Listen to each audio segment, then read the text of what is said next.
Gloria al Rey de Reyes, gloria al Señor de Señores, Jesucristo. ¿Qué tal, queridos hermanos amigos? Qué alegría estar con ustedes en este su programa Conozca Primero su Fe Católica. Soy el Padre Pedro Núñez. Hoy tenemos un programa muy interesante, como de costumbre, respondiendo a sus preguntas. Y qué bueno que ustedes nos hagan el honor y nos den el privilegio de hacernos preguntas, porque eso es el propósito de este programa, que ustedes hagan preguntas y nosotros pues tratemos de responderlas de la mejor manera posible para que ustedes puedan seguir en el camino de Jesús mano a mano con Él y para que no se vayan zarandeados de un lado a otro porque no conocen, porque no saben. Queremos que ustedes pues se formen en las cosas de Dios y que cada día Jesús sea más y más el centro del amor del Señor y el dueño de sus vidas. Como dije, pues hoy tenemos un programa muy interesante. Gracias por sus preguntas, gracias por sus comentarios. Ustedes son los que hacen posible este programa. Por lo tanto, hermano que me escuchas, hermana que me escuchas, antes de hacer absolutamente nada más en este momento, nos ponemos en presencia de Dios. Vamos a orar. En el nombre del Padre, del Hijo y del Espíritu Santo. Amén. Padre amantísimo, Padre bueno, Padre misericordioso, tú estás con nosotros. Y si tú estás con nosotros, mi Dios, nada ni nadie puede estar en nuestra contra. Te pedimos a Dios sabiduría no solamente para nosotros, para podernos acercar más a ti, Señor, con la fuerza y el poder de tu Espíritu Santo, que nos da la sabiduría de conocerte, de amarte, de servirte y de vivir cada día más cerca de ti. Pero que nos dé esa sabiduría, sobre todo a los que están a cargo de jóvenes, para que ustedes, papás, sobre todo, le enseñen a sus hijos el camino de Dios. Hoy vivimos tiempos difíciles, como todos sabemos. ¿Por qué? Porque hay una terrible ausencia de Dios. Pero si Dios está con nosotros, si lo buscamos a Él por encima de todo, vamos a encontrar no solamente la felicidad para nuestras vidas, pero la felicidad para aquellos que vienen detrás de nosotros, particularmente los hijos de ustedes.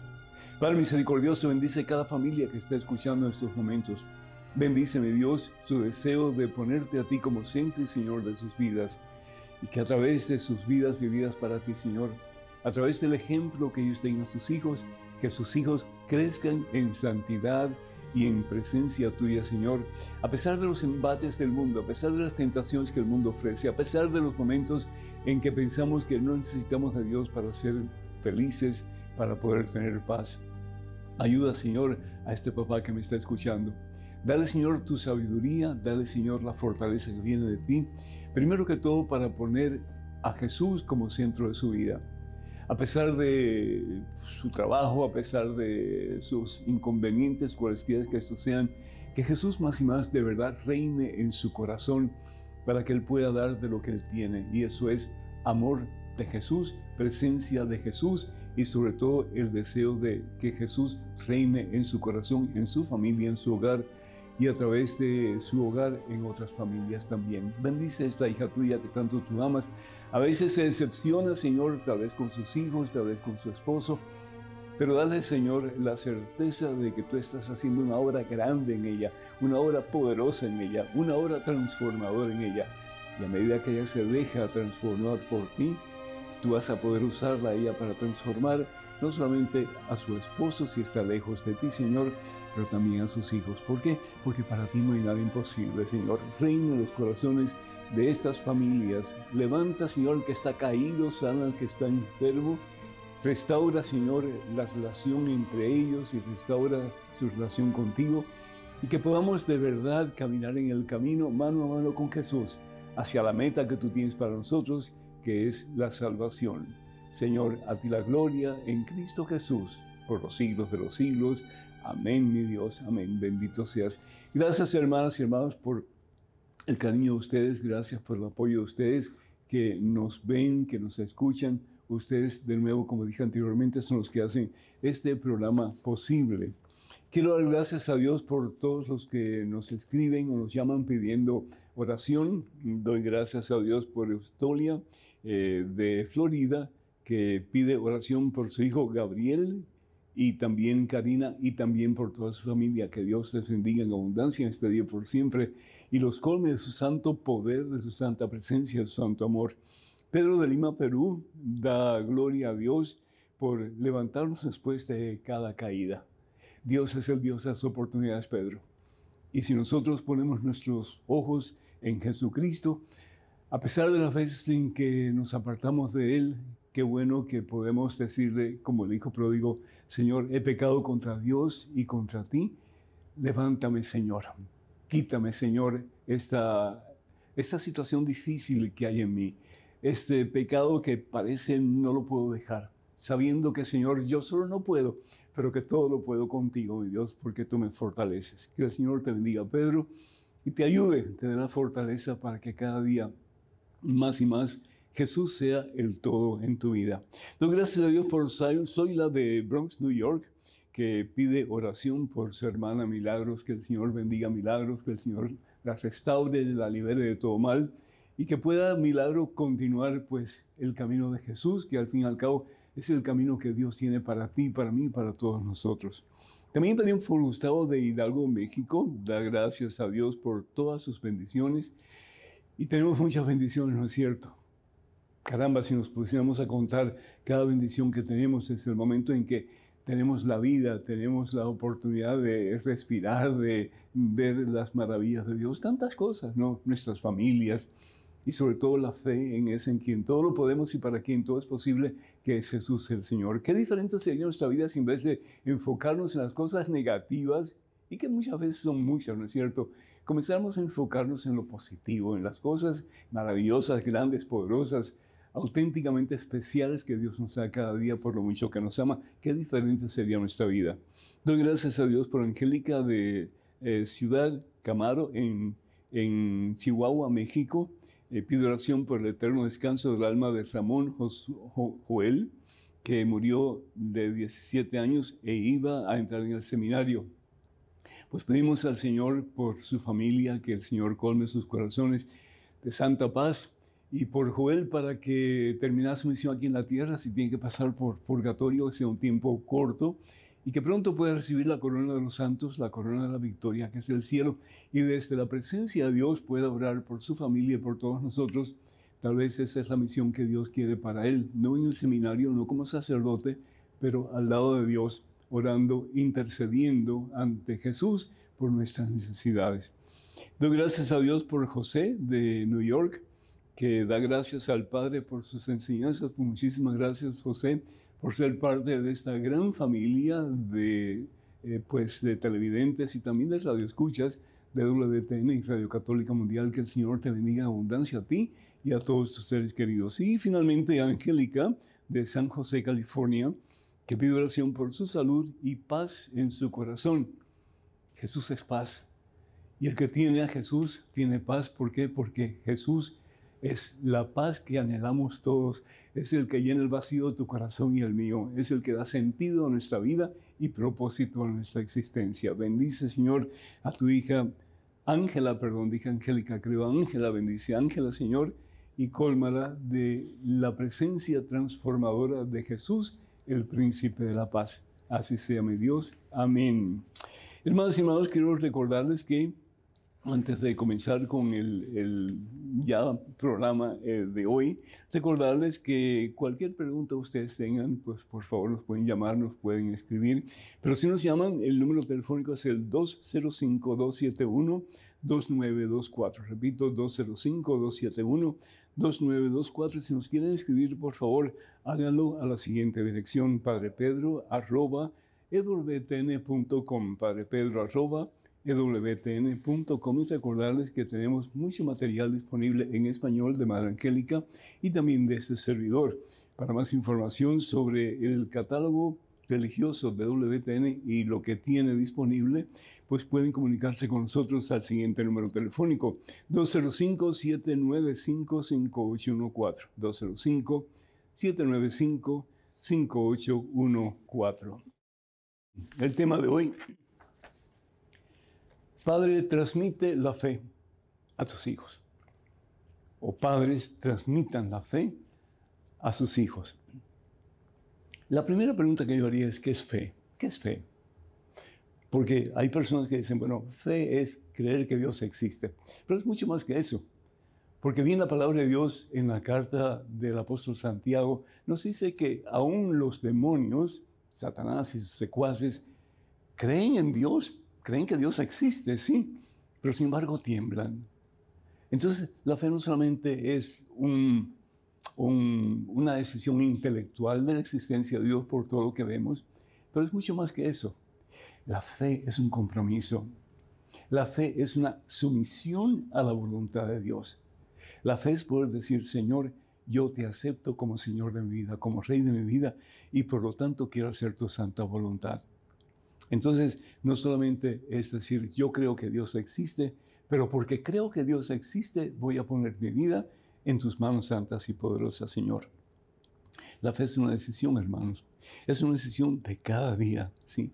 A mí me gusta mucho la historia de un gran hombre de la Iglesia Católica, San Juan Pablo II. San Juan Pablo II por un tiempo estuvo divagando, no tanto conectado con la Iglesia, no necesariamente con Dios tampoco. A él le interesaban las artes, sí, ese era como que su mayor deseo y preocupación, estudiar arte y también pues filosofía. Pero un día cuando llega a su casa y abre la puerta de su casa, ve en un rincón de la casa a su padre que estaba de rodillas en oración, hermano. Su papá de rodillas en oración. Y eso como que lo golpeó positivamente. Y desde ese momento en adelante, él comenzó a cambiar sus puntos de vista. Y de ahí que se convirtió Jesucristo para ser lo más importante en la vida de Karol Wojtyła, que fue llamado después el gran Papa San Juan Pablo II. ¿Cómo la oración de un papá, de una mamá, tiene fortaleza para cambiar la vida de un hijo? A veces ustedes pueden pensar que no hay esperanza para los hijos. Tus hijos están por mal camino, ya no se puede hacer nada. Hermana, hermano, lo que tú no puedes hacer, Dios sí lo puede hacer. Lo importante es que tú creas no solamente que Dios existe, pero que Dios está contigo y que con Cristo tú vas a ganar la victoria. Lo importante es que tú te acerques a Dios, que tú pongas de verdad a Dios más y más como lo más importante en tu vida. Porque uno da de lo que uno tiene. Y si tú no tienes a Dios como centro y Señor de tu vida, no puedes esperar que tus hijos lo tengan. Pero si de verdad tú comienzas a ir a misa más regularmente, ojalá que todos los días, ¿por qué no? Comemos todos los días, ¿no es cierto? ¿Cómo no alimentar nuestra alma todos los días? ¿Por qué no orar más tiempo? Yo no sé cuánto tiempo tú oras, pero a veces estamos tan ocupados, estamos con tanta prisa de aquí para allá, que no tenemos tiempo para orar. Y si no tenemos tiempo para orar, no podemos establecer una relación íntima con el Señor.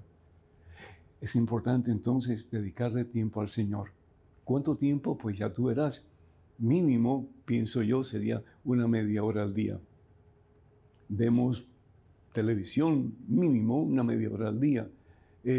Compartimos cosas que a veces son triviales, que no tienen sentido con vecinos, con personas de nuestro mismo hogar, y que realmente pues no llenan, no satisfacen, no cambian el corazón de la persona. ¿Por qué no tomar una media hora mínimo para estar con Dios? Estar solo con Dios. ¿O por qué tal vez no tener una oración en familia? Que todos puedan reunirse y orar. Ah, no, padre, ves que mis hijos están muy ocupados. Sí, pero también hay que enseñarles que lo más importante tiene que ser Dios. Fíjense, ¿qué dice la palabra de Dios en Proverbios capítulo 22, versículo 6? Enseña a tu hijo o a tu hija el camino que debe de seguir, dice la palabra de Dios, y cuando sea grande, cuando sea viejo, no se apartará de ese camino. Le puedes dar muchas cosas a tus hijos. Le puedes dar cosas materiales a tus hijos. Pero esas cosas materiales se pierden, se gastan, se esfuman, desaparecen. Pero dale una buena relación en Jesucristo a tu hijo o a tu hija y vas a ver que le vas a dar el mejor regalo que le puedes dar. Porque quien tiene a Dios lo tiene todo y nada le falta, como bien decía Santa Teresa de Ávila. ¿Y qué es lo que pasa cuando tú comienzas a tener esa fe, esa relación con el Señor? ¿Qué pasa como resultado? Dice el Señor Jesús a través de los labios de San Pablo en los Hechos de los Apóstoles capítulo 16, versículo 31, tú y tu familia se salvarán. Tú y tu familia se salvará en estos tiempos difíciles. Benditos a Dios que son difíciles. Benditos a Dios que no es una panacea el tiempo que estamos viviendo. Benditos a Dios que hace falta trabajar en nuestra relación con Dios. ¿Por qué? Porque trabajando en nuestra relación con Dios vamos a fortalecernos en nuestro interior y vamos a ayudar a través de nuestro ejemplo de vida, vivida para el Señor, particularmente a aquellos que están a nuestro alrededor, que son pues nuestros hijos, nuestros nietos. ¿Por qué no tomar la decisión hoy de invitar a Jesús a través de un tiempo en que podamos decir, Señor, este tiempo lo dedico a ti, este tiempo va a ser para ti.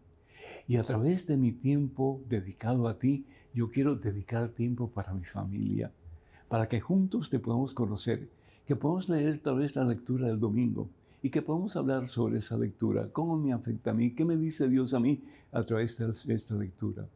Y que podamos juntos crecer en santidad.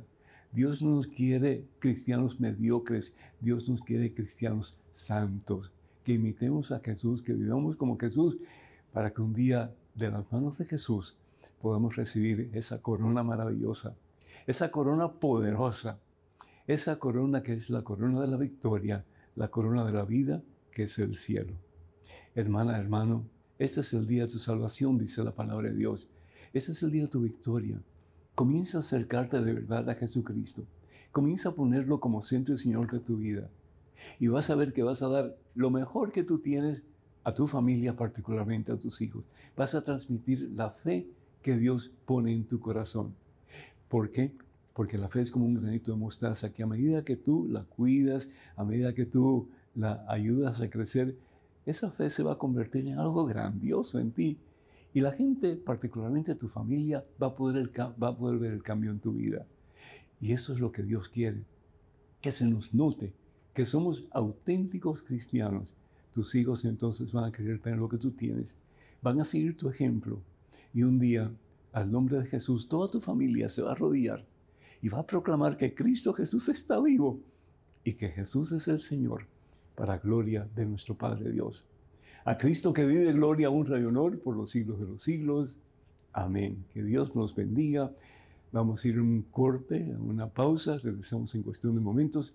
Así que, hermanas y hermanos, por favor, no se vayan. Quédense con nosotros.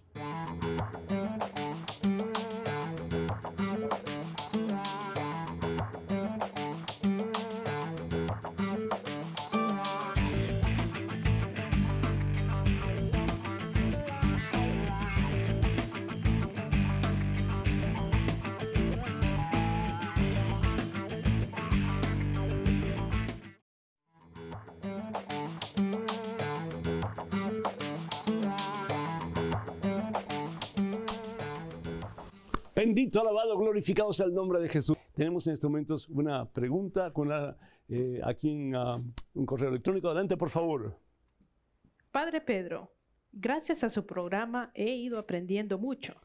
Hoy me encontré con un testigo de Jehová y me dijo que Jesús llegó al cielo en el año 1914 y que Él va a venir a gobernar con 144,000 tribulaciones. Ivania. Perdón, Ivania, que Dios te bendiga. ¿De dónde sacan eso? En la Biblia no está, definitivamente. Así que, ¿qué es lo que dice la palabra de Dios? Si tú tienes tu Biblia, por favor, yo te invito para que la abras a los Hechos de los Apóstoles, capítulo 1, comenzando con el versículo, vamos a decir 3, versículo 3 en adelante. Dice la palabra de Dios: de hecho, se presentó a ellos. ¿Quién se presentó? Jesús, después de su pasión, y les dio numerosas pruebas de que vivía. Es decir, Jesús se apareció a sus discípulos en varias ocasiones. Durante 40 días se dejó ver por ellos y les habló del reino de Dios. En una ocasión en que estaban reunidos con ellos, les dijo que no salieran de Jerusalén. Algo grande iba a pasar, algo poderoso iba a pasar, algo portentoso iba a pasar. ¿Qué iba a pasar? El despliegue, la unción del Espíritu Santo. Y dice que esperaran lo que el Padre había prometido. ¿Qué había prometido el Padre a través del profeta Joel? Que se derramaría el Espíritu Santo. Y esto es lo que va a suceder. Ya les hablé al respecto. Les dijo: Juan bautizó con agua, pero ustedes serán bautizados en el Espíritu Santo dentro de pocos días. Es decir, 40 días.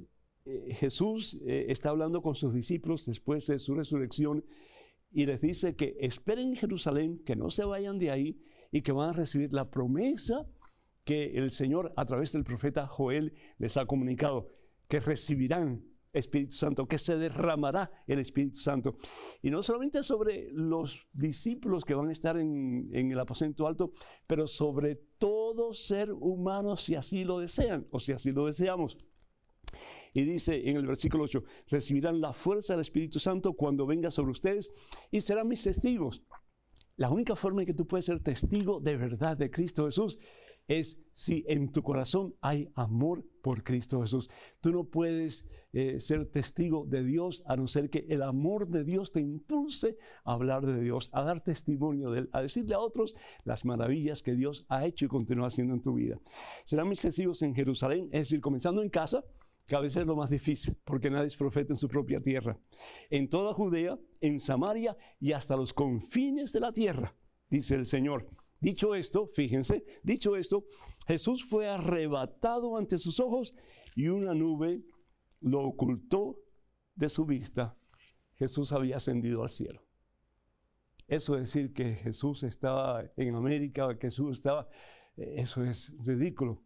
Y en relación a los 144,000, si vamos al libro del Apocalipsis en el capítulo 7, el libro del Apocalipsis en el capítulo 7, vamos a ver, dice aquí la palabra de Dios, versículo 4, y esta es la confusión. Dice, entonces oí el número de los marcados con el sello.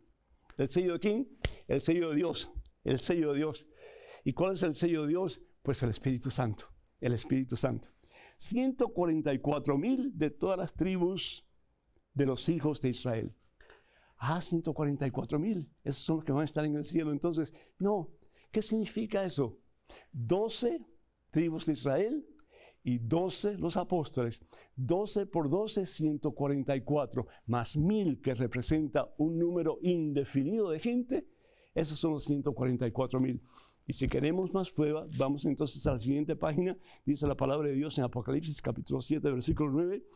Después de esto, vi un gentío inmenso, imposible de contar, de toda nación, raza, pueblo, lengua, que estaba de pie delante del trono y del Cordero, vestido con vestiduras blancas y con palmas en sus manos, y gritaban con voz poderosa, ¿quién salva fuera de nuestro Dios? Un gentío inmenso, no solamente 144,000. Que Dios te bendiga. Tenemos en estos momentos un correo electrónico con una pregunta. Adelante, por favor. Padre Pedro, ¿a qué se refiere la palabra de Dios en la Biblia cuando habla del yugo desigual? Por ejemplo, en una relación de noviazgo entre una persona evangélica y una católica. Edgar, muchísimas gracias. Y pues, Pablo, tú que estás leyendo esa pregunta, pues te felicito y gracias a Dios por ti, porque yo sé que estás un poco maluco, pero ya estás en camino de recuperación. Muchísimas felicidades. Cuando se habla acerca de un yugo inigual o desigual, se está hablando, realmente vamos a leer el pasaje. Mejor vamos a comenzar leyendo el pasaje. Segunda carta de San Pablo a los Corintios, el capítulo 6, versículos del 14 al 16. ¿De qué está hablando San Pablo? Porque podemos leer este pasaje y darle cualquier tipo de interpretación. Pero ¿qué es lo que San Pablo está diciendo? Fíjense, no se emparejen con los que rechazan la fe. ¿La fe en quién? La fe en Jesucristo. Hay hermanos evangélicos, sobre todo algunos hermanos evangélicos, que dicen, por ejemplo, no se emparejen con los católicos, porque ellos no son cristianos. Para comenzar, la única iglesia fundada por Jesús es la iglesia que conocemos como la una Santa Católica y Apostólica, y eso lo podemos ver claramente si no tenemos perjuicios en el Evangelio según San Mateo, capítulo 16, versículo 18, en que Jesús le dice a Simón Barjona, tú eres Pedro, o sea, piedra, y sobre esta piedra edificaré mi iglesia, una sola nada más. Y los poderes del infierno jamás la podrán vencer. Yo te daré las llaves del reino de los cielos, etc. Entonces, la iglesia que Jesús funda, esa que es la voluntad de Dios para que nosotros conozcamos la verdad y la verdad nos haga libres y nos salvemos a través de ese que es la cabeza de la iglesia, como bien dice San Pablo, que es Jesucristo, pues entonces lo que están hablando estos hermanos no tiene sentido, ni tiene peso bíblico tampoco. No se emparejen con los que rechazan la fe. Por otra parte, yo estoy como que hasta cierto punto de acuerdo que una persona que es, vamos a suponer, católica y se casa con un testigo de Jehová, esa persona lo más probable es que va a tener un montón de problemas. ¿Por qué? Porque si el testigo de Jehová es firme en su fe y el católico es firme en su fe, había a haber problemas. Por ejemplo, ¿cómo vamos a educar a nuestros hijos? ¿En la fe de los testigos o en la fe de la Iglesia Católica? Y así por el estilo. Yo he visto muchísimas parejas que han tenido serios problemas porque desde el principio ya están teniendo dificultades. Porque hay una discrepancia enorme, particularmente en la fe de ambos.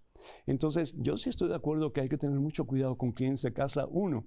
Por otra parte, yo quiero decir que la Iglesia Católica en ninguna forma rechaza que un católico o una católica se case con una persona que no tiene fe o con una persona que es de otra denominación, siempre y cuando la persona que no tiene fe o que es de otra denominación acepta y promete que los hijos van a ser educados en la fe católica. Eso es lo único que pide la Iglesia. De ahí en adelante ya depende de la persona católica si va realmente a cumplir con la voluntad de Dios y ayudar a sus hijos, que al fin y al cabo es su responsabilidad delante de Dios, para que crezcan en santidad y en estatura ante la presencia de Dios y el mundo entero. Tenemos a Rafaela de New York, vía telefónica. Rafaela, ¿me escuchas? Buenas noches, Padre, mi Dios te bendiga. Igualmente, Ayer, Rafaela, hoy, ¿cómo estás, mija? Bien, gracias. Bendito sea mi Dios. ¿Y cuál es tu pregunta, Rafaela? Me cogieron de sorpresa. ¿Qué quisieras preguntar? Yo en la primera vez fui casada por lo civil por 18 años. Ajá. Después me separé, me divorcié y hace 22 años estoy casada con este nuevo esposo por lo civil también. Ajá. Pero como piden muchos papeles, por ejemplo, la confirmación yo no la tengo. Ajá. El bautizo sí, pero... entonces digo yo, ¿por qué no puedo yo recibir la Santa Comunión, la Santa Eucaristía? Okay. Tu primera pareja, cuando te casaste por lo civil, ¿esa persona era cristiana o no era cristiana? ¿Era católica o no? Era católico, yes. ¿Había sido bautizado? Sí, porque era portugués. Los portugueses son muy católicos. Eso no tiene nada que ver.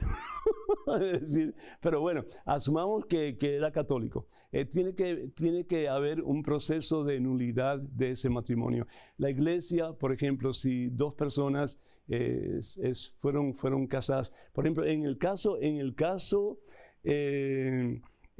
ustedes, si los dos habían sido bautizados y se casaron por lo civil nada más, no va a ser ningún problema, porque entonces ustedes realmente no se casaron bajo la dispensa del obispo y por lo tanto tú puedes casarte de nuevo. Te casaste de nuevo, pero por lo civil también. ¿Y por qué no te casas por la iglesia? Tú dices que no encuentras pero me piden ¿Puedes hacer un affidavit? ¿Puedes hacer un affidavit? Es decir, me piden de la fe de bautismo sí la tengo y...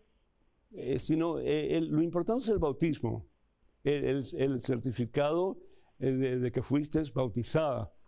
Ahora, la confirmación es importante, pero es decir, no es tan importante como el bautismo.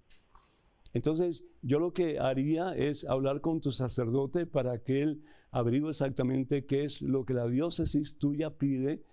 Y yo estoy seguro que un affidavit sería suficiente para que se pudiera establecer de que tú fuiste confirmado, no hay ningún problema. Entonces, en la segunda... No se me dé por vencida, caramba, no se me dé por vencida. Ajá. En el segundo, mi esposo tenía a la señora viva, pero ya hace rato se murió, como un año pasado. Pero ¿Quién se murió? La señora que tenía él, era casado. Ya. Así que te casaste con este señor por lo civil, pero él está casado anteriormente y la esposa se murió. Oye, pero si Dios quiere, vamos a ir al Ecuador, allá. Si Dios quiere, como que es más fácil. Okay. Voy a ver. La pregunta mía, ¿por qué no podemos comulgar? No puedes comulgar hasta que te cases delante de los ojos de Dios. Es decir, ustedes no están viviendo según la voluntad de Dios. Eso es lo que decreta la iglesia. Entonces, para tú poder recibir la Santa Eucaristía, tienes que estar, es decir, casada ante los ojos de Dios. Sí, Señor. Entonces, espera un poquito más a las cosas bien hechas y cuando recibas la comunión, pues antes de recibir la comunión tienes que hacer una buena confesión, ¿verdad? Y después recibir a Cristo en tu corazón y de ahí en adelante, si es posible, pues regularmente y si es posible, pues todos los días, porque al recibir a Cristo vas a tener fuerza para caminar en el camino de la vida, la victoria, que es el camino de la salvación. Que Dios te bendiga, mi hija. Muchísimas gracias por tu llamada. Muy agradecido. Cuídate. Bueno, pues tenemos en estos momentos un correo electrónico. Una pregunta, adelante, por favor. Padre Pedro, ¿el rosario lo podemos rezar en cualquier lugar, como por ejemplo acostados en nuestra cama, bañándonos, etcétera? ¿Qué pasa si nos quedamos dormidos? Y otra pregunta, si no estamos divorciados, ¿podemos comulgar? Y si lo hemos hecho, caemos en pecado mortal, ¿podemos confesarnos? Ronaldo, Ciudad de Guatemala. Ronaldo, para responder a tu primera pregunta, cuando tú hablas con una persona, pero súper importante, tú hablas con esa persona acostado en el baño, es decir, o tú te preparas para ese momento especial. Es decir, suponte tú que el Papa Francisco te llama al Vaticano porque quiere hablar contigo. Tú vas a decir, sí, Papa, aquí estoy dando un baño, ¿qué es lo que usted quiere? Es decir, la palabra de Dios en Efesios capítulo 6, versículo 18, dice que lo importante es que oremos, ¿cierto? Pero también es igual que cuando tú vas a comer un banquete, una comida exquisita, como que tú te preparas para ese momento, para el evento, ¿no es cierto? Y ves como tu paladar, tus glándulas gustativas, todo como que está listo para ese banquete. Pues lo mismo cuando hablamos con el Señor, no hablar así como que de cualquier manera, pero prepararnos, disponernos y sobre todo pedir al Señor que disponga nuestro corazón para que podamos recibir fuerza, efusión, poder, presencia de su Espíritu Santo, que al final causa amor, y es el Espíritu Santo el que nos santifica, por eso se le llama el santificador, el que nos lleva a los pies de Cristo Jesús. Si no, la oración se convierte en una rutina, se convierte en una monotonía, y al fin y al cabo llega un momento en que uno dice, sí, ¿para qué orar? Si al fin y al cabo nada pasa, nada cambia. Nada pasa, nada cambia porque realmente no nos hemos preparado adecuadamente para hacer una buena oración, para estar realmente dialogando con ese que lo merece todo y merece nuestra mayor atención, que es el Señor Jesús. Yo te invito para que, pues, si no tienes otro momento para orar, pues ni modo, ora como puedes, ¿no? Pero también que no solamente ores el Santo Rosario, pero también que leas la Santa Biblia, aunque sea un pedacito cada día, y lo medites. ¿Por qué no ir a la Capilla del Santísimo? Pues y hacer lo mismo, ¿verdad? La otra cosa que tú me estás diciendo es que si no estás divorciado, que si puedes recibir la comunión y si la recibes, que si es un pecado. No entiendo la pregunta, porque si tú no estás divorciado y si tú no, es decir, si tú estás casado y estás a bien con tu esposa, y pues, es decir, confiésate, pero puedes comulgar, no hay ningún problema. Ahora, si tú estás divorciado y estás vuelto a casar, pero no estás casado ante los ojos de Dios, yo te aconsejaría que fueras a ver un sacerdote para que Él te guíe y te ayude para que tú puedas hacer las cosas como Dios manda, de acuerdo a lo que la iglesia enseña y lo que enseña la palabra de Dios. Así que, pero cuenta con estas oraciones. En este momento es un correo electrónico con una pregunta. Adelante, por favor. Padre Pedro, me gustaría que me aclare el significado del término católico de nombre y si la Iglesia Católica lo acepta como un término correcto. Uno de mis apostolados es la evangelización, especialmente de las personas que se consideran católicos de nombre. Delia, desde Puerto Rico. Delia, muchísimas gracias. Dios te bendiga y felicitaciones por tu ministerio, por tu servicio de ayudar a otros a acercarse más al corazón de Cristo Jesús, acercarse más a la iglesia. Pues católico de nombre es un término que se usa popularmente, como también católico light. No sé si has oído esa expresión, católico light. Lo que quiere decir es un católico que realmente no es un católico comprometido. No es una persona que hace realmente todo lo posible por vivir cada día más de acuerdo a la voluntad de Dios y de acuerdo pues a lo que pide la iglesia. Entonces, un católico light, por ejemplo, un católico a su manera, un católico a medias tintas o como le quieras llamar, pues un católico que usualmente va a misa de vez en cuando, por ahí, ¿verdad? Y se dice, ¿por qué no vas a misa? No, porque es que no tengo deseo, porque tengo que trabajar, porque tengo que cortar la grama, porque tengo que dormir, porque tengo que leer el periódico, en fin, un montón de excusas que siempre ponemos, ¿no es cierto? Si nosotros vamos a la palabra de Dios en Gálatas capítulo 5, en el versículo 19, Gálatas, el capítulo 5, versículo 19, la palabra de Dios nos habla acerca de todas las cosas que provienen de la carne y por lo tanto nos apartan del camino del Señor. Y si Dios quiere algo de nosotros, y si Jesús quiere algo de nosotros, es que seamos como Él. Y la pregunta que nos tenemos que hacer cada noche, ojalá hiciéramos un examen de conciencia cada noche, es: ¿he vivido mi vida como Jesús quiere que yo la viva? He sido imagen de Jesús, he sido espejo de Jesús. Y aquí dice la palabra de Dios en Gálatas capítulo 5, versículo 19 en adelante, dice: es fácil reconocer lo que viene de la carne. Y empieza a enumerar, ¿verdad? Fornicación, impurezas, desvergüenza, hechicerías, violencias, celos, furores, ambiciones, divisiones, sectarismos, envidias, borracheras, y sigue hablando, ¿no? Entonces, la pregunta es si realmente nosotros estamos viviendo nuestro cristianismo como Jesús nos pide, el que dice: el discípulo no puede ser diferente al maestro, o si simplemente estamos viviendo como católicos lights, o si estamos viviendo como cristianos que realmente pues ni cortan ni pinchan, simplemente son católicos a su manera, o realmente pues son católicos de nombre. Me gustaría muchísimo que nos llamen. El teléfono para que nos llamen es el 205-271-2924, 205-271-2924. Vamos a una pequeñísima pausa, pero hermanos, regresamos en cuestión de momentos, así que por favor no se vayan, quédense con nosotros.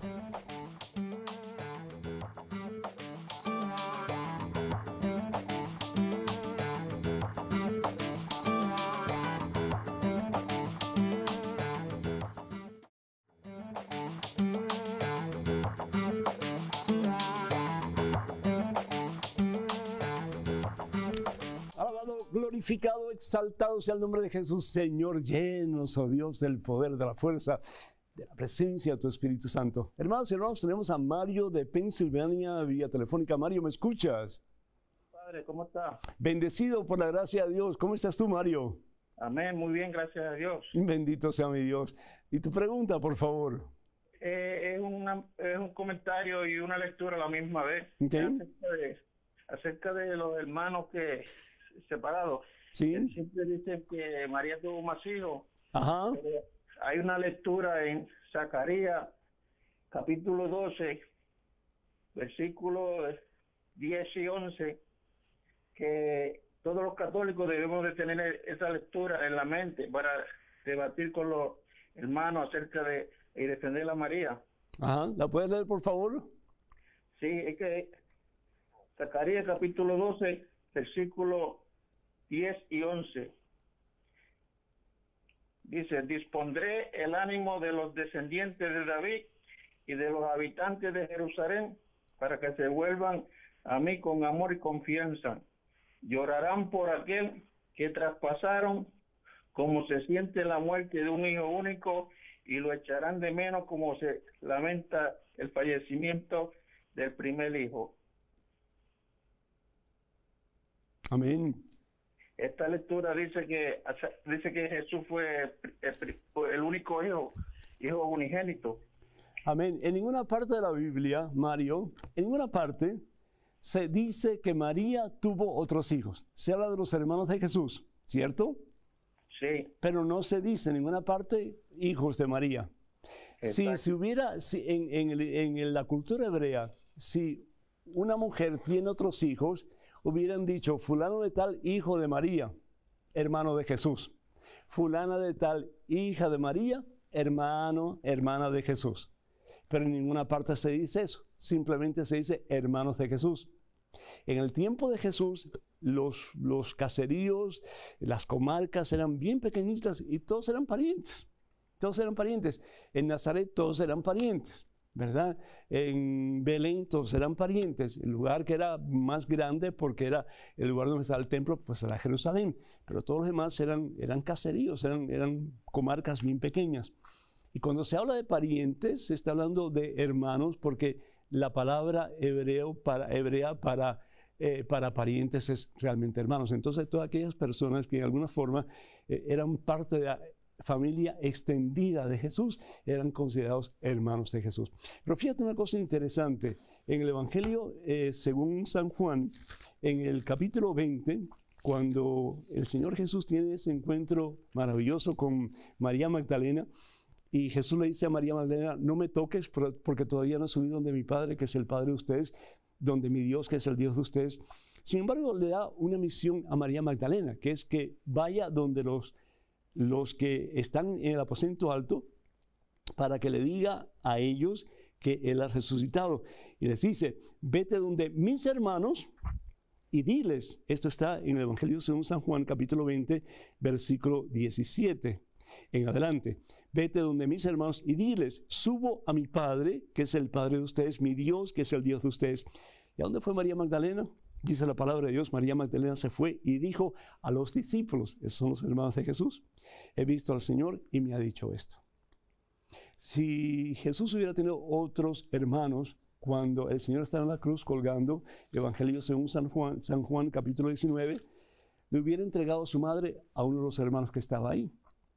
Esa era la ley judía, pero no había ningún hermano. ¿A quién se le entrega? A Juan. ¿Y qué es lo que le dice? Mujer, ahí tienes a tu hijo. Y desde ese entonces, dice la palabra de Dios, que Juan se la lleva a casa. Y Juan, que nos representa a todos nosotros, los cristianos que queremos seguir a Jesús y queremos estar al pie de la cruz de Jesús para imitar a Jesús, pues también llevamos a María como nuestra madre en el corazón. Que Dios te bendiga, Mario. Muchísimas gracias por tu llamada, por tu comentario. Tenemos un correo electrónico. Listo, adelante, por favor.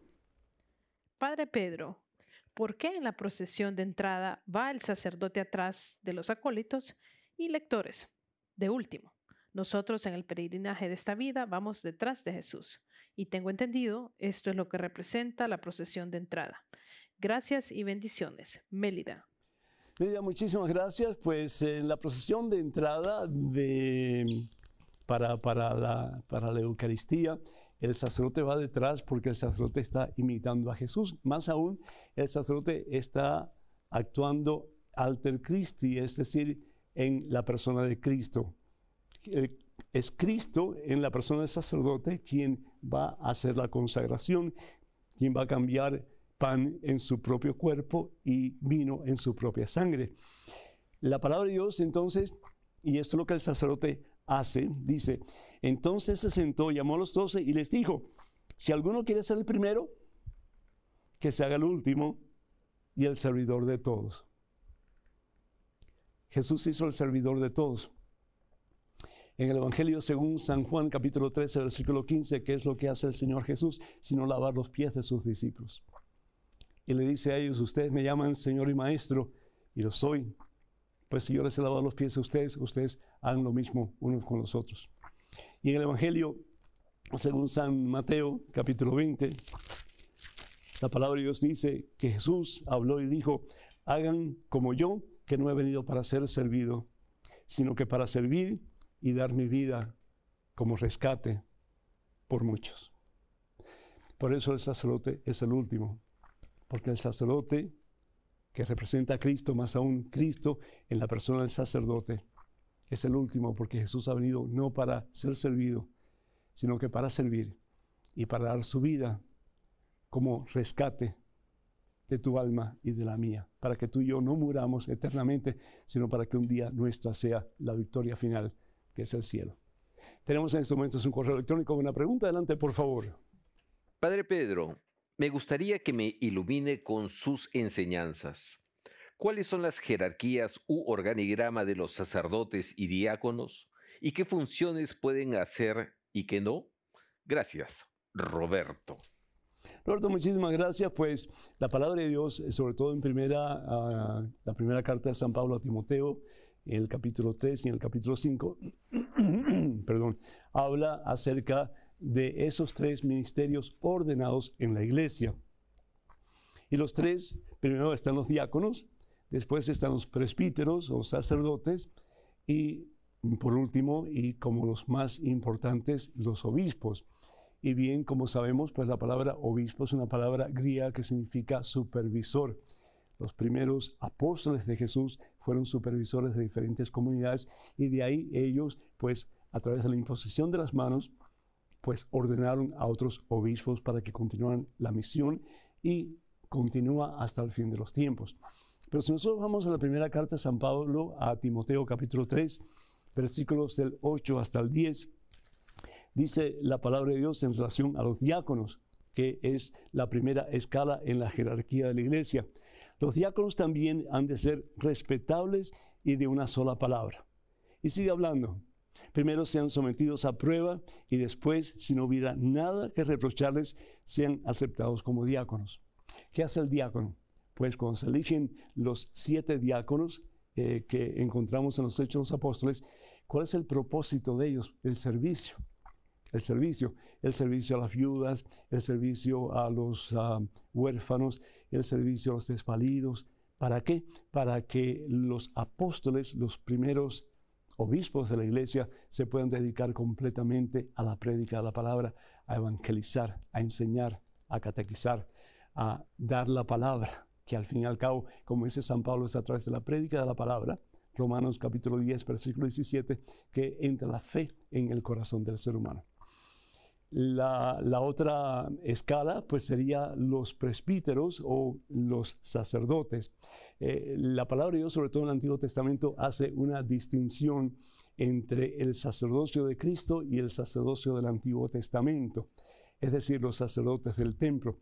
¿Y por qué lo hace? Porque no quieren que se confunda la gente pensando que los sacerdotes de la Nueva Alianza o del Nuevo Testamento son iguales que los sacerdotes del Antiguo Testamento o los sacerdotes del templo. Este sacerdocio es diferente porque es una extensión del sumo sacerdote, que es Jesucristo, que viene a servir y no a ser servido. En la primera carta de San Pablo a Timoteo, capítulo 5, versículos del 17 en adelante, la palabra de Dios habla acerca de los presbíteros, que realmente son los sacerdotes de la Nueva Alianza o los sacerdotes de la iglesia como los conocemos hoy día. Él le llama los ancianos. Dice que los ancianos que sean buenos líderes reciban doble honor y remuneración, sobre todo los que llevan el peso de la predicación y la enseñanza, como les dije, ¿verdad? Pues ese es uno de los propósitos básicos de los presbíteros o los ancianos o los sacerdotes, el predicar la palabra, el enseñar. Pero también, como sabemos, es la distribución de los sacramentos, es dar la vida de Dios, la vida de Jesús, a través de los sacramentos que ofrece la iglesia, que son fuentes de vida y salvación eterna, comenzando con el bautismo y terminando con la unción de los enfermos. Entonces aquí habla un poco acerca de eso, y después, pues en 1 Timoteo capítulo 3, versículos 2 al 3, también habla acerca de los obispos, y dice, el obispo sea irreprochable, y habla casado una sola vez. En el tiempo, la iglesia primitiva, los obispos y los sacerdotes se podían casar, hasta que llega el concilio de Elvira, en que se pide que los sacerdotes, y los obispos son sacerdotes también, pero son los encargados o los supervisores, que se queden célibes para poder entregar sus vidas completamente al servicio de Dios y al servicio de la iglesia. Y hasta el día de hoy, pues es así. El Papa Juan Pablo II se le dijo muchas veces que por qué no permitía que los sacerdotes se casaran, y pues él dijo que Jesús escoge a sus discípulos, y los discípulos de Jesús, incluso Pedro, que tenía suegra, pero no se habla de la esposa de Pedro, que eran libres para seguir al Señor y para servir al Señor de acuerdo a la voluntad de Dios, y que eso iba a continuar. Pero él dijo siempre, si hay algo en la Escritura que diga algo diferente, que se deben de casar, entonces yo estaría abierto a esa posibilidad. Hasta ahora, pues el Papa Francisco ha pensado en la posibilidad de que en algunos lugares, algunos sectores de misión, que hayan sacerdotes casados para que no se sientan tan solos, pues entonces eso se está debatiendo en el Vaticano en estos momentos, pero hasta ahora no hay ningún dictamen al respecto. Así que tenemos que seguir orando, ¿verdad? En estos momentos un correo electrónico, una pregunta, adelante por favor. Padre Pedro, ¿cuál es el significado del sudario doblado que deja Jesús en el sepulcro? Melba, desde Nicaragua. Regresaré, eso es todo, regresaré. En el Evangelio según San Juan, capítulo 20, vamos aquí un momentito, el Evangelio según San Juan, capítulo 20, versículos del 7 al 8. Los discípulos Pedro y Juan entran en la tumba de Jesús, y nos dice la palabra de Dios que cuando entra Juan, ve que el sudario con que habían cubierto la cabeza de Jesús no había caído como los lienzos, sino que se mantenía enrollado en un lugar particular. La gente importante, los reyes, etcétera, cuando estaban en un banquete y cuando tiraban la toalla, la servilleta frente a ellos y se levantaban, quería decir que no iban a regresar. Pero si doblaban la servilleta y la ponían frente a su puesto, quería decir que iban a regresar. ¿Qué es lo que hace Jesús? Jesús dobla el sudario y lo pone en un lugar particular, como diciendo, yo me voy, pero regresaré. Eso es lo que significa. Y dice la palabra de Dios que en ese momento él vio, Juan, él vio y creyó. Tenemos en este momento un correo electrónico. Adelante, por favor. Padre Pedro, ¿se debe ayunar los domingos? ¿Qué dice nuestra iglesia al respecto?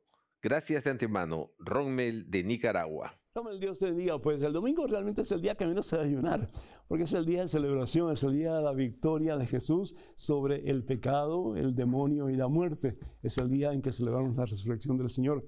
El canon 1250 pues bien habla de la importancia de que los días de ayuno o los días de penitencia son los días de Semana Santa, como por ejemplo el miércoles de ceniza, el Viernes Santo, y todos los viernes del año, a no ser que la conferencia episcopal de ese país, como por ejemplo en Estados Unidos, que se pide que no hay que ayunar el día viernes, pero sí se debe hacer algún tipo de sacrificio, algún tipo de obra de ayuda, algún tipo de obra de misericordia, alguna persona necesitada. Y de esa forma pues se está uno pues no solamente depurando, pero poniendo su corazón un poquito más de acuerdo a la voluntad de Dios, que lo que quiere es que nos preocupemos unos por otros y que el amor con que el Señor nos ha llenado con su Espíritu Santo, que fluya de nosotros, y no solamente lo que está a nuestro alrededor, pero al mundo entero.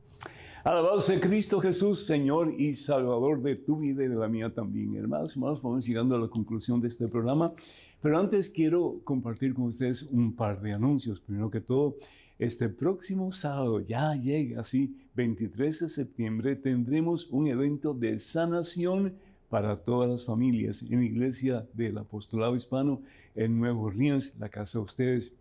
Junto con este servidor, es decir, conmigo, estará predicando Alex Pacheco de los Misioneros de Jesús. La entrada es completamente gratis, así que no hay excusa, pero el cupo es limitado. Para más información y para poder tener su asiento, por favor, comuníquense al número telefónico 956, ese es el área 956, y el número telefónico es el 424-5405. Repito, 956-424-5405.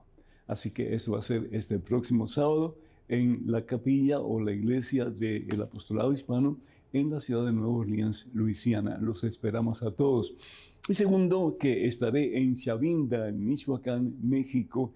Y Chavinda está como a 2 horas de Guadalajara. El 24 y 25 de noviembre, 24 y 25 de noviembre, es un evento de evangelización para familias que se llevará a cabo en la Quinta Evilú. Habrán charlas con este servidor y también el padre Ricardo López de Guadalajara y Guillermo Valencia en la música. El grupo de alabanza también estará con nosotros. El grupo se llama Evangelii Canto. Y habrán confesiones, habrá hora santa y mucho más tiempo de renovación, de liberación, de vida nueva. Así que no dejen de asistir. Para más información, por favor, comunicarse con la parroquia Nuestra Señora de Guadalupe. Nuestra Señora de Guadalupe, el número telefónico 383, es el área 383, y el número es el 544-0580. 383-544-0580. Que el Señor esté con ustedes, que vaya atrás de ustedes para protegerlos, delante de ustedes para guiarles, y sobre ustedes para bendecirles en este día por siempre, en el nombre del Padre, del Hijo y del Espíritu Santo. Amén. Hermana, hermano, vayan con Dios y transmitan la fe en aquellos que vienen detrás de ustedes. Y van a tener familias santas cimentadas en esa roca poderosa que es Jesucristo. Dios nos bendiga y hasta la próxima, Dios mediante.